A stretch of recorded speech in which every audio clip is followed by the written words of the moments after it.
Mesdames, Messieurs, bonsoir. Troisième vague de Covid-19 en RDC. Le ministre de l'EPST, le professeur Tony Mwaba, a validé ce vendredi le protocole actualisé de lutte contre le coronavirus en milieu scolaire.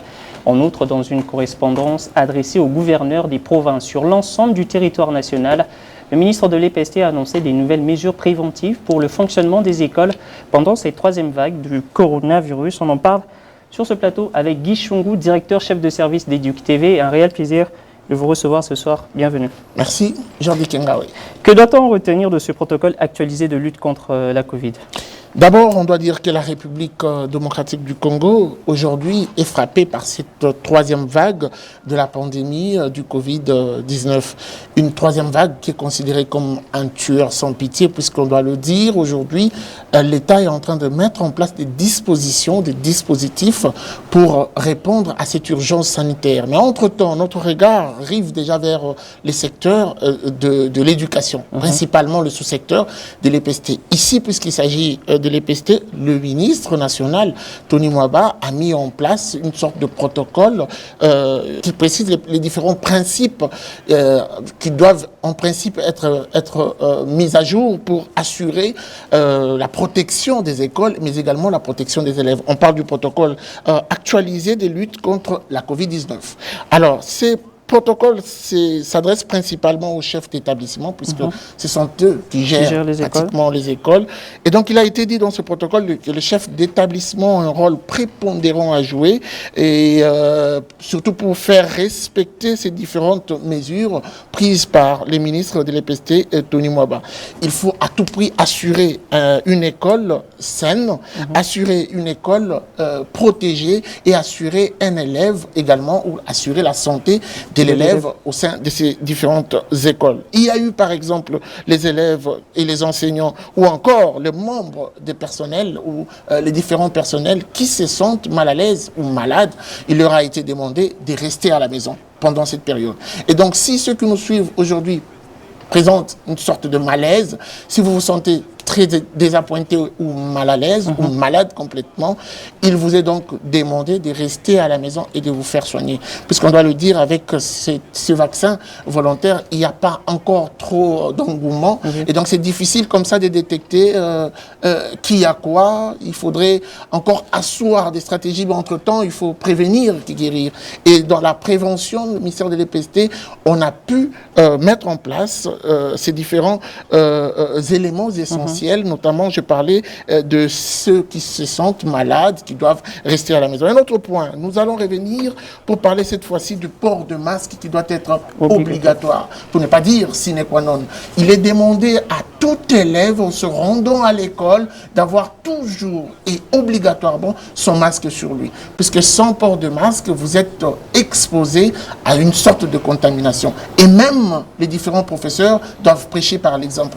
Il faut toujours avoir son masque. Il est également interdit tout contact physique entre ces différentes personnes, chefs d'établissement, élèves ou encore le personnel. Il faut à tout prix prohiber tout contact physique. Une autre disposition ou un autre dispositif, c'est d'installer dans toutes les écoles le lavage ou les dispositifs de lavage de mains. Parce qu'on doit le dire, qu'en entrant déjà, on ne sait pas, vous nous venez de quelle famille, vous nous venez de quelle commune, vous nous venez de quel quartier, et quelle est la situation sanitaire de ces différentes communes, de ces différents quartiers, carrément de ces différents coins d'où vous venez. Il faut à tout prix déjà, en amont, mettre des dispositifs de lavage des mains dans toutes les écoles. Il faut encore renchérir ce protocole du ministre. Il faut assurer le lavage régulier des mains à l'aide de l'eau propre ou du savon, d'une solution hydroalcoolique ou encore d'une solution chlorée soit obligatoire dans toutes les écoles. Et donc tous ceux qui nous suivent doivent savoir, surtout les chefs d'établissement, que dorénavant, il faudrait assurer dans toutes les écoles le lavage de mains régulier, et ce lavage doit être fait avec une solution hydroalcoolique ou une solution chlorée ou encore du savon. Il faudrait aussi que les écoles soient assainies, c'est-à-dire il faut que les différents chefs d'établissement arrivent à assurer et assainir les écoles. La gestion des immondices, la gestion des déchets. Là où une école malpropre, d'office, fait appel à plusieurs maladies. Et donc, il faudrait déjà offusquer comme ça à cette pandémie la possibilité de se répandre aussi facilement. Et ce sont donc ces différentes mesures barrières. Il faut désinfecter et nettoyer les surfaces des écoles. Nous avons, à titre exemplatif, à citer les bancs, le poignet, le porte, les tableaux. Voilà, par exemple. Il faut à tout prix que les chefs d'établissement ou les enseignants, en arrivant dans leur salle de classe, prennent en compte cette réalité. Je pense que le ministère de l'EPST mettra plutôt en place tous ces mécanismes pour assurer ces différentes désinfections dont il est parlé ici. Mais il faut que déjà au niveau de ces établissements, avant d'attendre que les ministères fassent un don, prennent de précautions puisqu'ils ont des frais de fonctionnement. Ils peuvent s'organiser à l'interne et mettre en place de quoi assurer ces désinfections. Il faut aussi le nettoyage et la décontamination de l'environnement.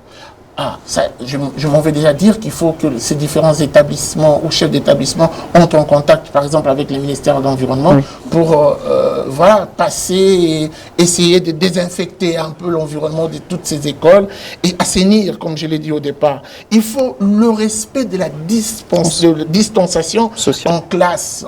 Justement, la distanciation, voilà le mot arrive, en classe, sociale, en classe. Vous avez vu aujourd'hui avec la gratuité, il y a des élèves qui sont presque compactés. Il faut que l'État ou les établissements assurent une sorte de distanciation de ces différents élèves dans les salles de classe, mais également dans la cour. Pendant les moments de récréation, il faut que les établissements tiennent compte de cette réalité. Il faut aussi, c'est presque pour finir, assurer ou interdire les événements publics ou la tenue des événements publics au sein des écoles. On a suspendu ce protocole actualisé, suspend la tenue de tout événement public au sein des écoles. Pas de kermesse, pas de concert, pas de, je ne sais pas moi, les églises qui louent les écoles, jusqu'à nouvel ordre. L'autorité du ministère des tutelles, donc le ministère de l'EPST, suspend tout événement public au sein des écoles. Et pour finir, alors, il faut aussi, le temps qu'il y ait présence des agents sanitaires, il faut aussi qu'il y ait une sorte de rigueur.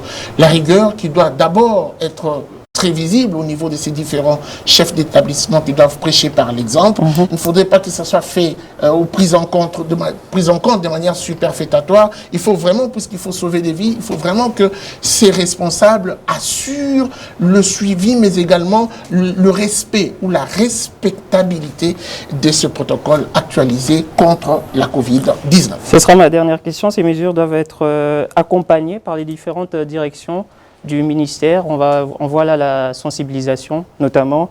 Et là, vous êtes aux commandes de une direction clé, un outil clé du ministère de l'EPST qui a la chance d'avoir une chaîne.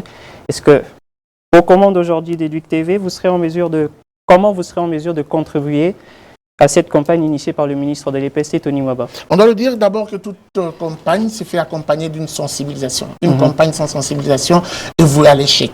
Et donc, Educ TV, en tant qu'une chaîne, est la première chaîne thématique de l'éducation en Afrique centrale. On aura cette tâche de suivre un peu de très près le respect de ces différents protocoles et de dénoncer les écoles justement, qui ne de communiquer autour de la manière dont ces différents chefs d'établissement se rangent derrière les instructions données par le ministre. Nous aurons également à sensibiliser en interpellant les élèves au respect de ces instructions, puisque ça va de leur intérêt. Et donc, nous allons, en tant qu'une chaîne, pour finir, comme ça, mettre en place un programme un peu plus spécialisé qui permettra à tous nos téléspectateurs de suivre et de rentrer dans la logique, justement, de cette troisième vague qui déjà au départ fait peur à tout le monde. Guy Chungo, merci d'avoir répondu à nos questions. Je rappelle que vous êtes directeur, chef des services d'Éduc TV. Vous nous avez éclairé sur les différentes dispositions prises par le ministre de l'EPST, le professeur Tony Mwaba. Merci encore une fois. Je vous en prie.